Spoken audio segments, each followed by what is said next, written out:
Thank you for doing this. Thank you. And for speaking in the bipartisan way you're sitting down with us today.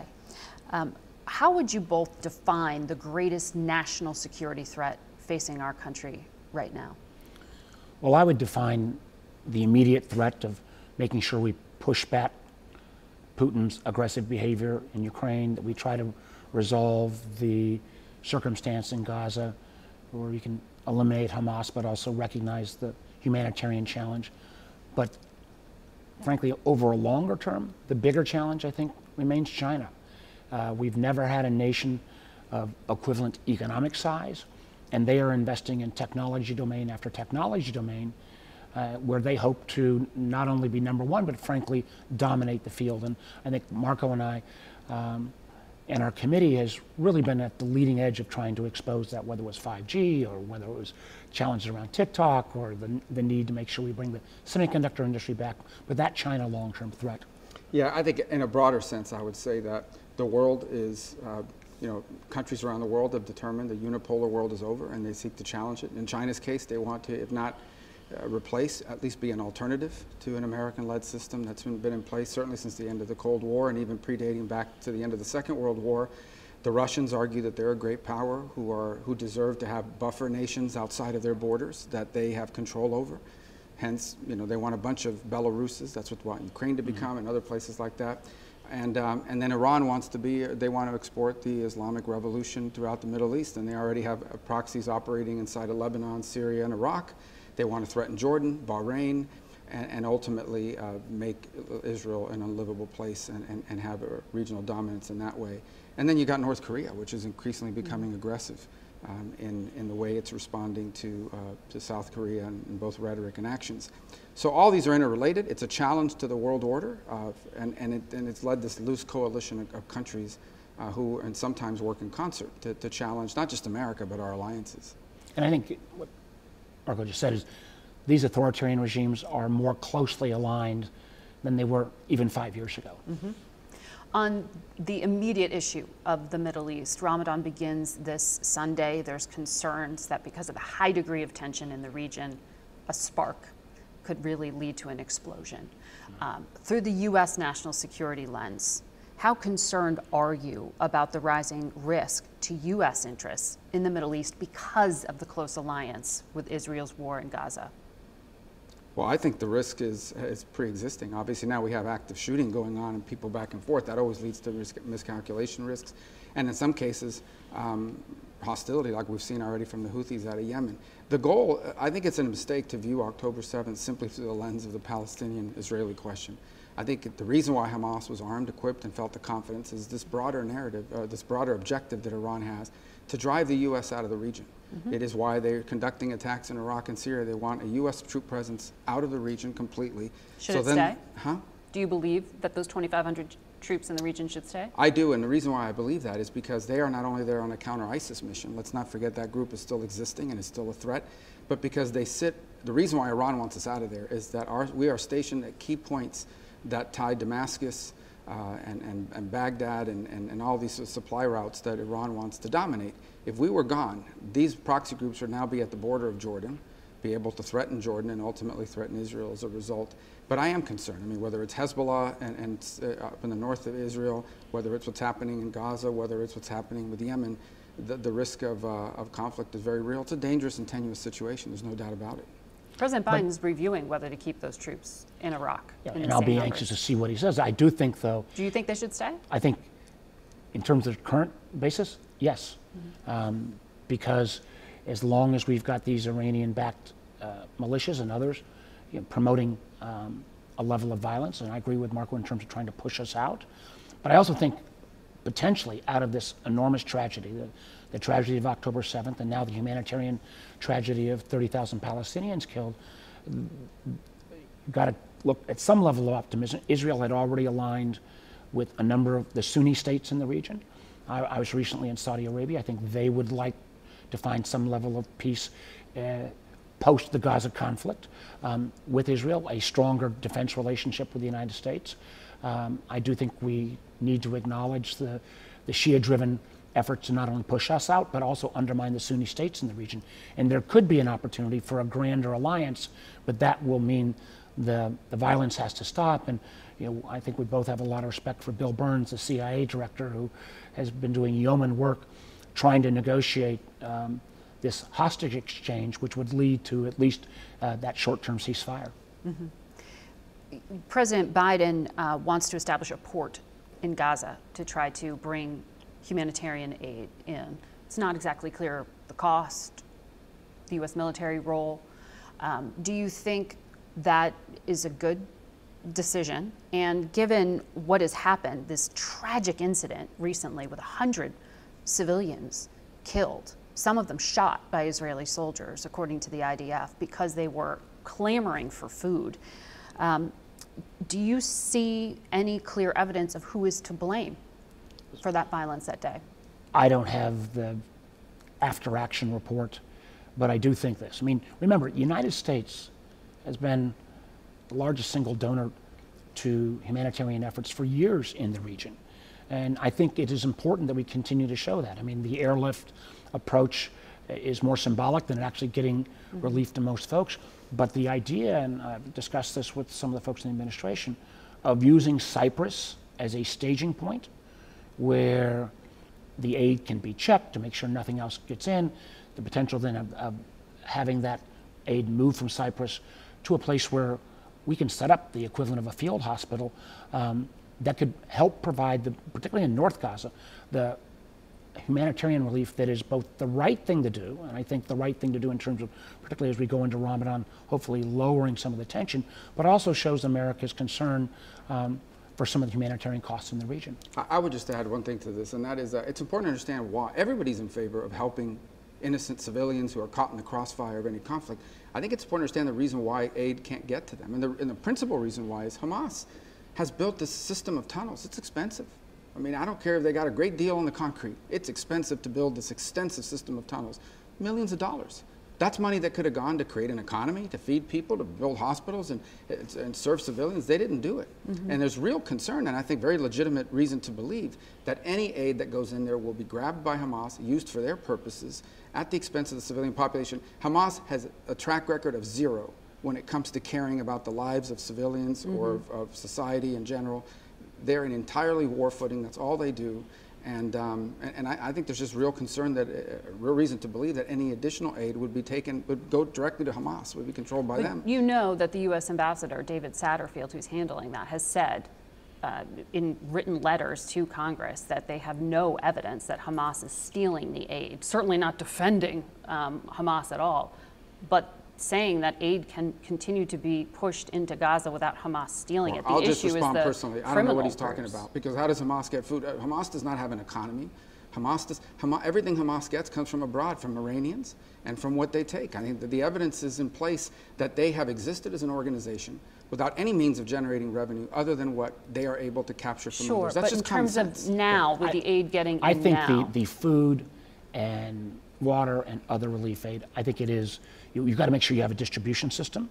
But I think, I agree with Ambassador Satterfield. But let's also step back from them. And I think a lot of the arms, food, other things that have supported Hamas was the fact that they have this tunnel network, which is close to 500 kilometers. I don't think any of us fully expected that. And they have been able to secure that. The fact that we are 140 days roughly into this invasion, I think most of us, even in the region, thought the Israeli Defense Forces would be able to take out Hamas 140 days in. They've basically taken out only about 35% of the Hamas fighters, and literally have only penetrated less than a third of the tunnel network. And one of the things, and again, as I think Marco indicated, the extensive network, we brought in some of our experts and to say that if this was us trying to take out this tunnel network, could we do it quicker, more efficiently? And candidly, the answer was maybe we could be a bit faster, but when Hamas is gruesomely holding the hostages to prevent some of the taking out of the tunnels, this is one of the lessons. This, and I think the lesson of drones in Ukraine, are two of the things in terms of military doctrine I think that we're going to have to learn from both of these conflicts. But just to button that up, I mean, when Benjamin Netanyahu, the prime minister, says total victory is within reach, weeks away, you are not describing total victory within weeks. I have not You're saying the impact's meeting tiny. meeting with folks in Israel, in the military community, in the intelligence community. The idea that you're going to eliminate every Hamas fighter, I don't think is a realistic goal. And you agree with that? Well, I think that it is possible to achieve a situation in which Hamas does not have the capability to do what they did on October 7th. That doesn't mean Hezbollah doesn't step in and take over now as a result. That doesn't mean that a new Hamas offshoot wouldn't be created. This is an ongoing challenge. And at the end, the head of this entire snake is the Iranian regime. They are the ones that provide the weaponry and the funds. There's no Hamas fighters starving to death. There's no Hamas leaders starving to death. They're all fed. They all have medical care. And they all have all the assistance they need to continue to do the things they do. What you don't want is a Hamas that can continue to launch missiles, particularly against civilian sites inside of Israel, which is the goal here of Iran, and that is to make Israel an unlivable place so they can drive every Jew out from the river to the sea and dominate the region. Do I think it's possible to degrade Hamas for some period of time and deny them the capability to be able to do that to Israel? Yes. But ongoing and moving forward, there'll be challenges because some new group will pop up. And it's a U.S. national security risk the longer this goes on, is it not? Well, all of it in terms of fomenting beyond that, I would say that instability. Understand that one of the things that the Iranians believe is that the one impediment facing them to regional domination is the presence of the United States in Jordan, in Syria, in Iraq, anywhere. They don't want us in that region, and they certainly don't want Israel to exist either. And so they will continue to target us until they believe they have driven us completely out of the region, and it gives them free hand to then go after Gulf states and ultimately threaten more countries in the region, starting with Bahrain and Jordan. But I don't think that would be limited to just those two kingdoms. And most of the nation states in that region, frankly, some of this goes back to the Sunni-Shia divide between Iran being Shia and most of the Gulf state region being Sunni. They are no fans of Iran as well. I think they want our continued presence in the region as well. And again, the fact that Saudi and Israel pre-conflict were talking about diplomatic relations and stronger economic ties, that is only going to come about once peace comes to the region, and frankly, there has to be a future for the Palestinian people. I want to move to China, if we could.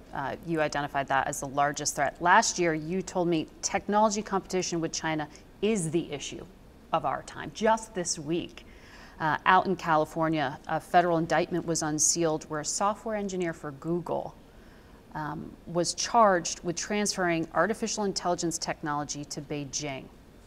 How far ahead is the U.S. versus China in AI? Well, first of all, remember, the FBI, as of about 6 months ago, were still opening 2 counter-espionage cases a day against China.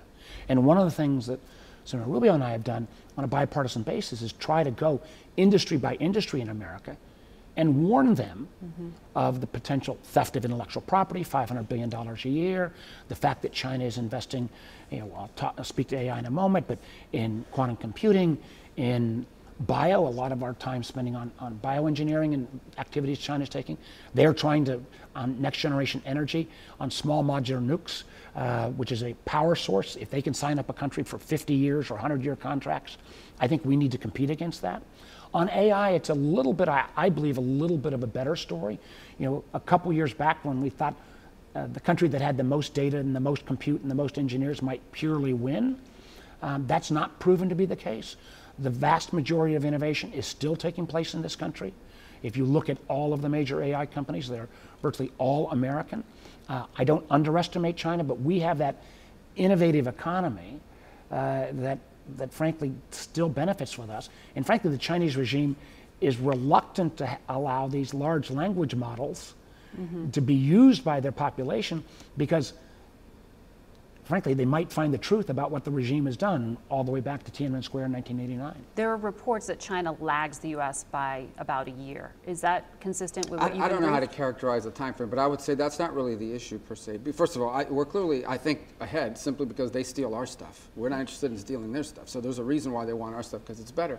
I think the bigger concern is how it would be utilized and the advantages that it gives them. Because all of their companies and all the corporations, there's no independent companies in China. They all must do the bidding of whatever the Chinese Communist Party tells them to do. And that's the law in China. That's the law as of 2017. And they're supported by government, so they can underprice everyone in the marketplace. So they can reach a level of proficiency in AI and deploy it with the support of their government that allows them to basically corner the market in all kinds of key things.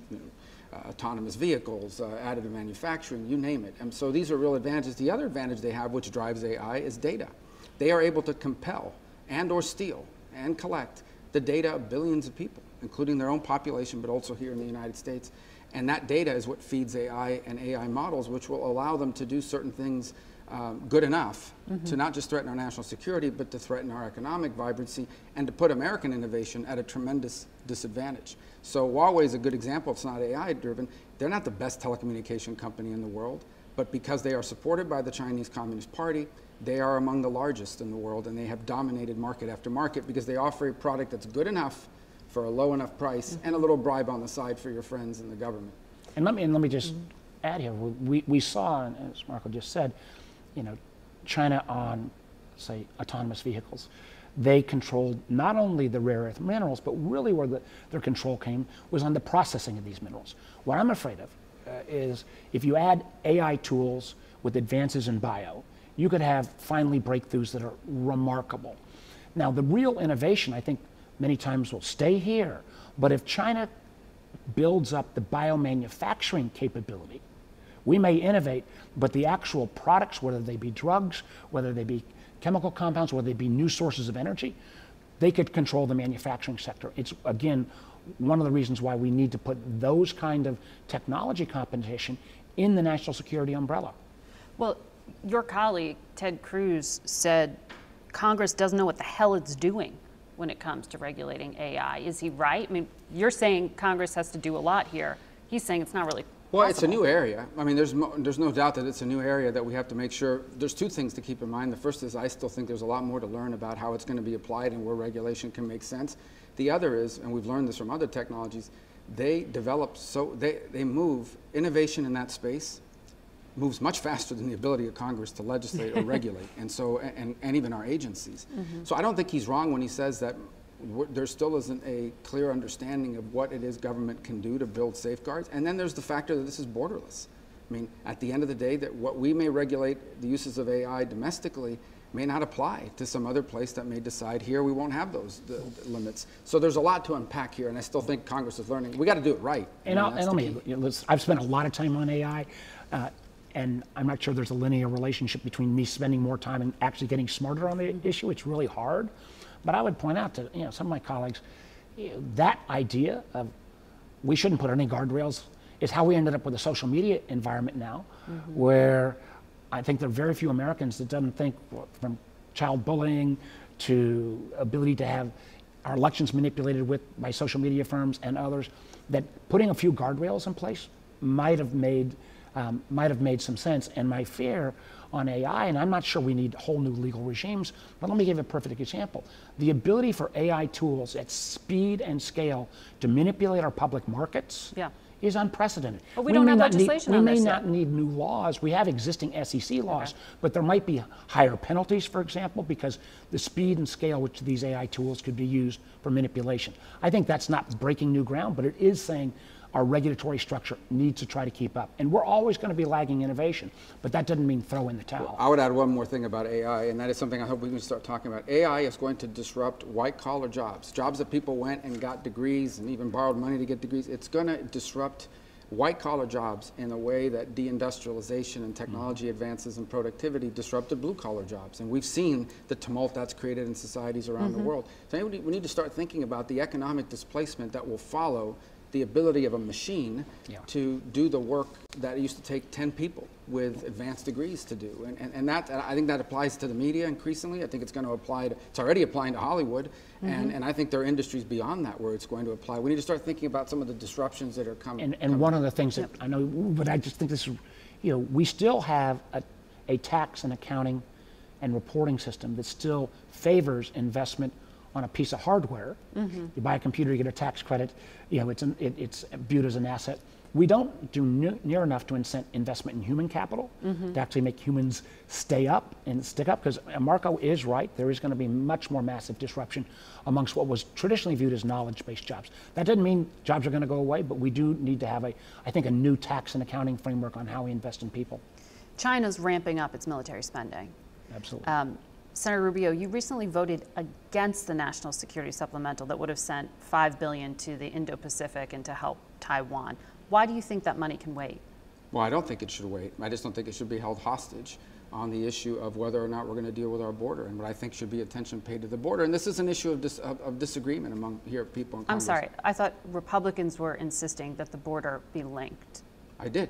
But the proposal they put forward would not have secured our border. On the contrary, it would have allowed. But you voted against the border deal. No, I never voted on the border deal.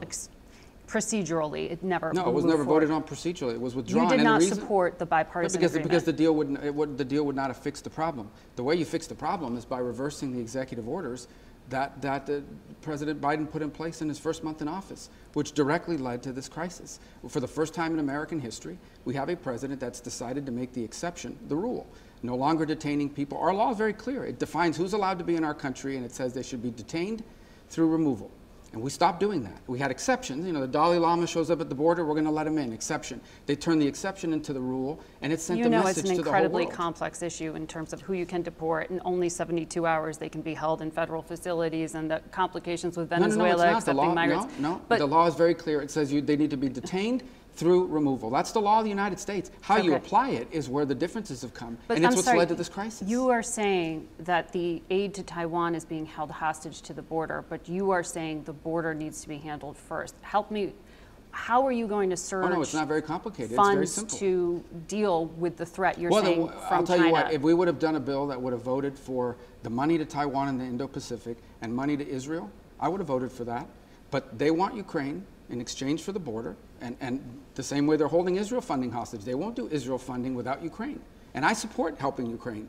But I believe that our national security begins in our own country, at our border, where today you have thousands of people a day walking into the country, many of whom we do not know who they are. Some of whom we are now seeing are members of a Venezuelan street gang called Tren de Aragua, which is spreading throughout the country. They wreaked havoc in Peru, they wreaked havoc in Venezuela before that, and now they have elements here in our own country. That has to be a priority. How do you get aid to deal with Taiwan now? Let's vote for it. Let's put up a bill that votes on Taiwan. You're saying it has to be a standalone. No, it doesn't have to be. I mean, if the president tonight at the State of the Union, I know we're taping this, and he announces that he's going to put back in place the policies that allowed us to detain single adults until the removal proceedings were done, I'll vote for that. I'll vote for that. It requires a lot of funding. You know that. It doesn't require a lot of funding. That's the existing law of the country. Border Security says it needs more funding, as does ICE let's and do all the the other funding for that. agencies. But it starts with the executive order, which is what applies our laws, which he refuses to do, because it would require him to admit that Trump was right about the border. So because I'm sure Mark agrees with everything I just said. Well, listen, I just think this. I think you're gritting your teeth through that. I would just say this. Yeah. The border's a mess. Yeah. There are certain things that the president can do. The president says the border's not secure. But let's go back to what President Trump said. President Trump said, change the law so I can do more. Mm-hmm. I respectfully believe that what Senator Lankford put forward was as tough a border deal as could get passed in this Congress and even next Congress, because unless there is a 80-member shift one way or the other in either political party. I think politics is the art of the possible. I think it was a good deal, and I agree with Marco. We need to get the money to China and Taiwan. We need to get the money both humanitarian and for Israel. But I think the issue that I've been is most wrapped around is if we walk away from the people of Ukraine at this point, after in the last 2 years, the Ukrainians, with our help and the Europeans' help, at literally the cost of less than 3% of our defense budget, have eliminated 87% of the Russian pre-invasion ground forces, 63% of their tanks, 32% of their armored personnel carriers. If we don't stand by Ukraine right now, the rest of the world should never trust us again. And this notion that, and we go back to our early comments, these authoritarian nations are watching each other. If people say she is a threat, and if they don't believe that if President Putin is successful in Ukraine, and that will then put NATO and American troops in harm's way, she will take lessons from that. I think there is enormous linkage. So I do hope we're finding a way. I think most of us, the vast majority, frankly, I think 300 votes plus in the House for Ukraine, if that was put up as a standalone. And I hope we get it done. We have to. They run out of ammunition in April. They run out of ammunition. Ukraine needs more soldiers. No matter how patriotic you are as a Ukrainian, the idea that you would go into the military and when you get issued 20 bullets a day, when you're being outshelled 10 to 1, when the Ukrainians have performed much better than any of us hoped, when we brought Sweden and Norway into NATO, and if Finland. I'm sorry, Sweden and Finland into NATO, if we don't stand by that commitment, then I think this will be a mistake of as historic as some of the mistakes made in advance of World War II. How do you respond to that? We have I mean, you are for aid to Ukraine. Sure.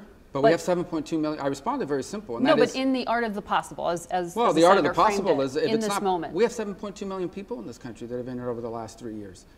Some of them, we don't really know who they are. New York just deployed National Guard troops to the street because of a migrant crime wave. I mean, we have a serious problem here at home. And so I think that we have to go to Americans and say, okay, first and foremost, our priority is going to be to deal with our issues here. And all I'm asking is that be made a priority equal to So if what President we're doing around Biden the tomorrow world. said, I'm going to put in an emergency action to, He's already said he might. essentially mimic remain in Mexico, you'd say, fine, here's $60 billion for Ukraine? Sure, that's what I said. That's what I've said from the very beginning. I didn't want him to pass a law.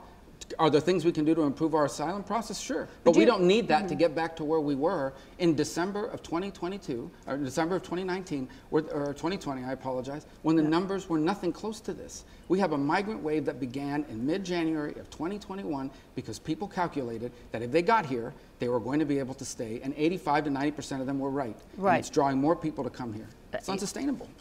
I think most Americans, and in fact polling backs this up, believe that there is an issue that needs to be dealt with in the border, but you are linking them right now. Sure, You are. and no different than the people that are linking Israel aid to Ukraine. Because they won't vote for a standalone Israel bill unless we do Ukraine. And I'm saying I won't do Ukraine unless we secure America's border. Okay, so you are linking them. Just like they are with Israel. I want to ask you specifically, you, Senator, helped to spearhead an effort with Senator Kaine on a bipartisan basis to prevent any president from unilaterally withdrawing from NATO. Yes. Did you write that with Donald Trump in mind? Because he's the only president that I can recall who has ever threatened to withdraw from NATO. I wrote it. I can't speak for Senator Kaine. I wrote it with the belief that it's an important alliance. If NATO didn't exist, we'd have to create it. It's one of our strategic strengths that we have in the world because China doesn't have these alliances, for example, and neither do the Russians for that matter, or the Iranians for that matter. But I believe Congress needs to play a role in deciding whether we're going to remove ourselves from that.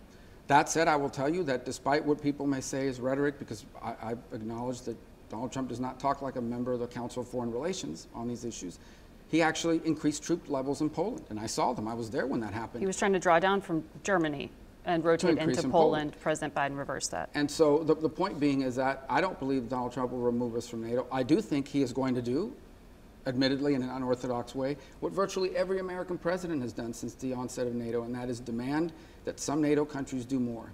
And it's interesting, the closer they are to Russia, the more they do. What's that? I said Vladimir Putin has been very effective in that argument to date. Which argument?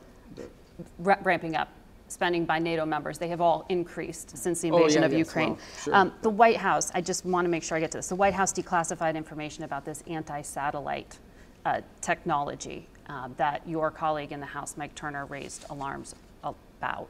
Are we sleepwalking into a crisis? We have been monitoring this for years. Is the idea of a nuclear weapon in space, which would go against all previous treaties, could that have enormously destructive effects? Absolutely. Matter of fact, were Russia to detonate a nuclear weapon in space, it doesn't discriminate between American satellites and Russian satellites, or for that matter, Chinese satellites. It would literally take out thousands of satellites. It could potentially take out GPS systems, if not at LEO, but at MEO, the medium Earth orbit. One of the things I think the administration is trying to do is also bring that pressure from countries that have worked with Russia, like China, and unfortunately to a lesser extent India, to say, you need to pull back. But we are monitoring this. I think I'm disappointed the way the information was released, and we just had a brief on it again last week. Yeah, it's not a new issue. It's one people have been tracking. I don't know what's been declassified. I'm not going to speak to it in detail. All I'm going to say is that when you talk about things, it's not about keeping secrets, but when you talk about things, you make it harder to learn more things about it. Because those who you are trying to learn from will figure out pretty quickly that you're onto something. I think this is a significant and serious threat. It's not the Cuban Missile Crisis, but it's a big deal. And I think there's work being done to address it. So it's not something that came out of left field and people weren't monitoring it. But I agree. I don't like the way it was handled. I think it's in some ways set us back a little bit. But The disclosure. that's about all I'll say. Yeah. I did want to get you both on TikTok, if I could. I'm against it.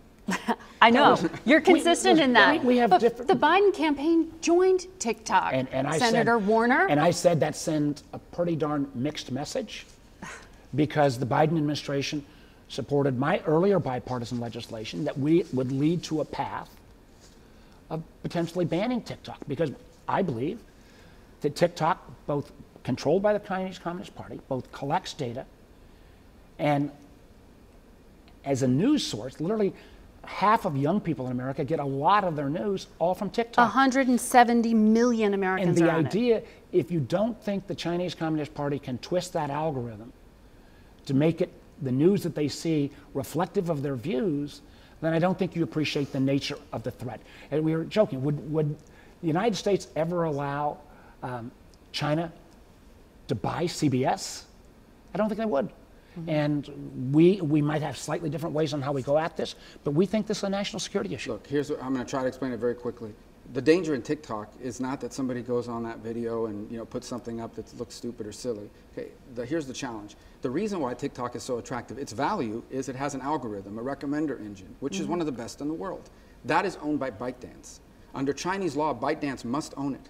And the only way that that recommender engine works is if they have access to the data. So it doesn't matter who you sell TikTok to, where they're headquartered. It doesn't even matter where they store the data.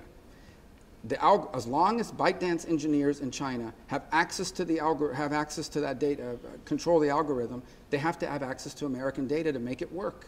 And that's what we need to confront. That's the reality here. You like this House bill? Listen, I think there's a lot of creativity on TikTok, and I think if they had to disgorge, as long as the algorithm moved, if this was a Brazilian company or a French company or a Canadian company, it wouldn't cause me near the consternation. I don't know about I haven't read it in detail yet. In fact, even as we speak, they're in committee, so it might be changed. It's not an easy thing to resolve, but ultimately what we have to focus on is who owns the algorithm, because whoever owns the algorithm will have access to the data. No matter who the name on the door is, that algorithm is what we need to go after, because it doesn't work without the data. And manipulating that algorithm Right. can mean what kind of information you're going to see. And if you don't think that could be used as the most powerful propaganda tool ever, then I don't think you appreciate In an that. election year. In an election year, then you don't get the threat. You, Senator Warner, said last month that we are less prepared for foreign interference in 2024 than we were in 2020. What exactly are you concerned We about? have nation states, China, Iran, Russia, who know that interfering in our elections is both effective and cheap. We have a lot more Americans who have, for a variety of reasons, less trust in any of our institutions, including our voting system. We have a court case that was in the Fifth Circuit that had restricted the voluntary communication between social media and the FBI or CISA. And you have that cauldron of change going on, and then you throw in artificial intelligence tools that can bring deep fakes or voices or other manipulation at a speed and scale that's unprecedented. And we have dealt with this at a classified level. We're going to have public hearings on this. We need to make sure that the American public is educated and at least aware and thinks before they believe everything they see. The tech companies have said they'll put watermarking on altered material, but we need to hold their feet to the fire on that. It's the area of malign influence, right? And it's not very expensive to basically figure out what are the issues that already divide Americans. So let's amplify messages that put them at each other's throat, that makes their politics even more conflictive. We already do a pretty good job of it on our own. Help us do that. And that doesn't just deal with elections. We're beyond just election interference with malign influence. It's now an effort to influence our policy debates, to divide us year-round on a regular basis. And it's not that expensive to do. So Russia does it, and they've done it for a long time. The Chinese want to get into this business. The Iranians and others will join them because, and not just here, we've already seen examples of it in other democratic nations. It's a growing risk, and I think one of the first things we have to do is talk about it so people understand what it is we're trying to describe. It's not hacking ballot boxes. It's hacking the minds and our political debate in this country by exacerbating pre-existing tensions to the point of boiling over. And it's not clear how people are supposed to protect themselves against what you just described. Well, it begins with awareness and the understanding that sometimes these messages that are being driven or some of these things that people are putting up online are not real, or they are a video of something that happened halfway around the world 10 years ago, not down the street 1 month ago. But there are things that are designed to get people angry. And you know, the algorithms feed this, because people love content that shows something outrageous, and more people will view it, so it's easy to push this. And before you know it, people are out there voting and at each other's throat over something that may not even be real. Mm-hmm. This is the biggest risk for election night? It's a huge risk. And now, we got a job to do, and I hope others will advance this as well. 20 tech companies said in an agreement in Munich that they would try to put watermarking, and that would indicate if content has been altered or deepfake. Is that sufficient? They've said they will take it down, but it's all voluntary. So we need to keep the pressure on. And frankly, I think the administration needs to lean in more, and I think we need to do a better job. I think people were potentially more aware, even 4 years ago under President Trump, do a better job of educating that with these new tools like deepfakes, you know, don't believe everything you see and hear. Sorry, just to follow up on that. You mean you need the Biden administration officials out there more specifically identifying what's true and what's not? I think we need all to be out there. There has been a hesitancy after this Fifth Circuit case to even have voluntary communications. I remember in the aftermath of 2016, when Mark Zuckerberg at Facebook said, gosh, if there are bad guys operating on our platform, foreign influence, tell us. We had a good working relationship, even under President Trump, where there was a lot of information being shared. Because of this case, there's not been as much sharing, and I think, frankly, there was an exemption given. I think the Biden administration lawyers need to be a little more forward-leaning on letting these communications voluntary take place. It's a complicated area, because it's possible that someone is out there saying something that they personally believe and have a First Amendment right to express, but it's being amplified by a foreign power. And so I think that's the difficult balancing act here, because a lot of people would say, look, my views on this happen to align with what some country around the world thinks, not because they told me, but because it's what I honestly believe as an American. The malign influence is when the foreign power says, we are going to do everything in our power to drive these messages, on both sides, by the way, to get them to fight with each other. That's the effort that we have to have more insight on and find a way to communicate better, so that some of these people that are out there expressing these views at least understand that their message is being amplified by a foreign adversary, even if they choose to continue to believe the way they do. But it's complicated. I mean, and this is the reason why adversaries get involved in the business of doing this, because they know how hard it is to stop.